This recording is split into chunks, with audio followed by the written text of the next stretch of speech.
Ang pangalan ko, kilala po ako sa pangalang Yuri Mesa Grande, all the way from the city of General Santos. Familiar po ba sa lugar ng Pacman? Ang real name ko po, Chudosio Mesa Grande Jr.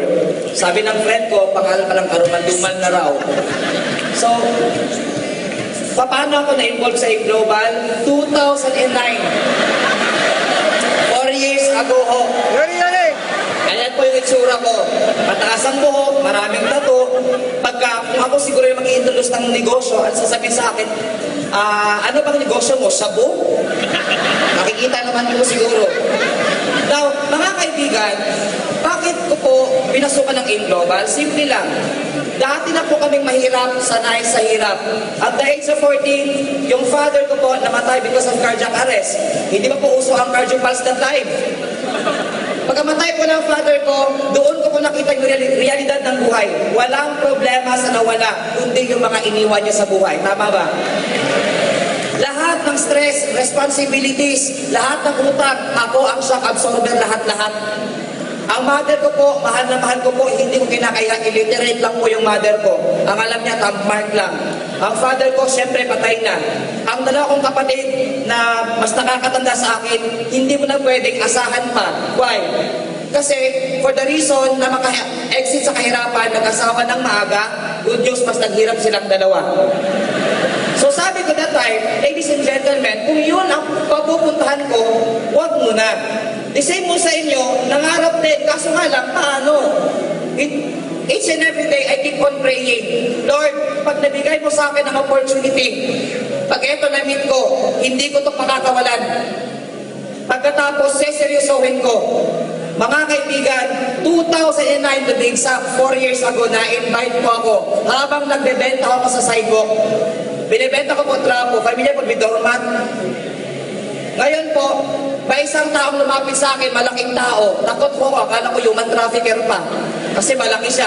So habang nagbebenta ko ako ng trapo, benta ng benta, siya din mismo, nagsasalita. Sabi niya, kung gusto mong yumaman, gusto mong umasenso, itry mo tong business ko. Sabi ko, paano?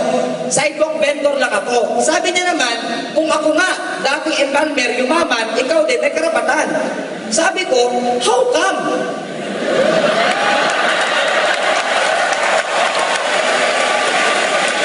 Guys, imagine, sino bang di matcha-challenge? Sidewalk vendor, pwede daw yumaman. Mas mataas yung level ko sa embalmer, tama ba? Pero, to be brutal honesty ho, talagang dudang-duda po talaga ako. Bakit? Paano ang embalmer yayaman? Para mawala yung duda ko, tinignan ko po sa likod. Embalmer nga. Yun po yung itsura niya talaga. Nakitang-kita ko 4 years ago. Now, fast forward, June of 2009, nag-join ako sa global, wala akong alam. Lahat, inibit ako, kapamilya ko, hindi maniwala. Sabi ng mga friends ko at saka kapamilya ko, hindi kayayaman dyan. Sabi ko, hindi. Marami nang yumaman. Sabi niya, sila yun. Ikaw wala kang karapatan, pandak ka lang, wala kang pinag-aralan. Na-challenge ko ako. Sabi ko, 23 years old ako, 2009. Kahit 10 years pa akong yumaman sa global, okay lang. Bakit? 23 years ako mahirap sa squatter, na kaya ko nga, yung 10 years pa kaya. Guys, ang puhunan ko lang, may lakas ng loob. Sabi ko, for the Lord is my shepherd, I shall not fear. Mga kaibigan, hindi pumabot ng 10 years, not even 5 years, less than 2 years, I hit my first million po sa Alliance and Motion Global. Tuloy-tuloy na ako. Last year, bumili ako ng sarili kong sasakyan, 1.4 million brand new white Ford Everest. Talagang nakaka-overwhelm. Bakit ho? Maraming mga may sasakyan, pero yung status nila, anak mayaman, may pinag-aralan.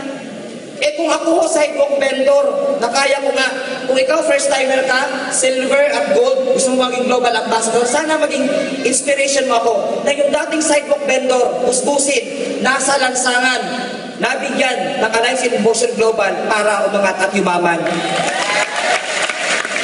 Mga kaibigan, at the age 14 hanggang ngayon, ang dami ko mong sinacrifice. Yung crush before, hindi ko pa yung pinapatulan. Bakit? Kailangan ko magtrabaho. At the age of 14 hanggang ngayon, wala pa rin po akong girlfriend. So sabi ko, hindi lang po sasakyan. Mount Everest, kundi umpisa pa lang po yun. Because this year ho, nilipat ako sa bahay ko, which is 3.9 million sa Camellia Communities. Yan po yung pinaka-goal ko this year. Now, ladies and gentlemen, before po ako magtatapos, gusto ko lang po sabihin sa inyo, gusto ko magpasalamat sa lahat-lahat po na bumubuo ng Alliance in Motion Global, yung Board of Directors, Doc Ed Cabantog, kasama po yung kanyang buting may bahay, yung chairwoman po at the same time founder ng Alive Foundation, Sir John Aspirin, and Mr. Francis Miguel, kasama yung mga partner in life niya. Life coach po, Pastor John Guy, lahat ng mga training team. We love you all. Sir Jun Espinosa, Sir Georgian Gonzalez, at syempre po sa taong, grabe ho, talagang inupuan ako, tinuruan ako, hindi lang paano maging magaling na tao, kundi paano maging mabuting distributor sa Ranel Pin. Maraming salamat po. Gusto ko rin po pasalamatan yung time na gusto ko lang mag-tweet. Maraming pinagdaanan, mga top leaders po, Mr. and Mrs. Flor and Ed Andares, maraming salamat po. Gusto ko rin po pasalamatan, syempre yung pinaka-upline po namin, ang founder po ng Clan the Great, upline Jogi Guillermo.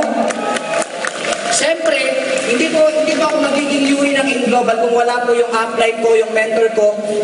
Nung nag-bid po sa akin, pinagkakautap ko na loob, Mr. June Agarao, upline kung nasaan ka man. Thank you very much po. Na-appreciate ko na po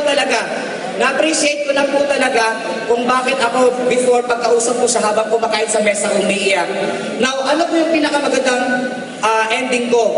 2009, nung tinitignan ko po yung video ng The Gold Mine of 2009 sa Cuneta Astrodome, inatrack ko pa lang, hindi pa ako member. Sabi sa akin, mag-join ka muna, nangarap ka lang.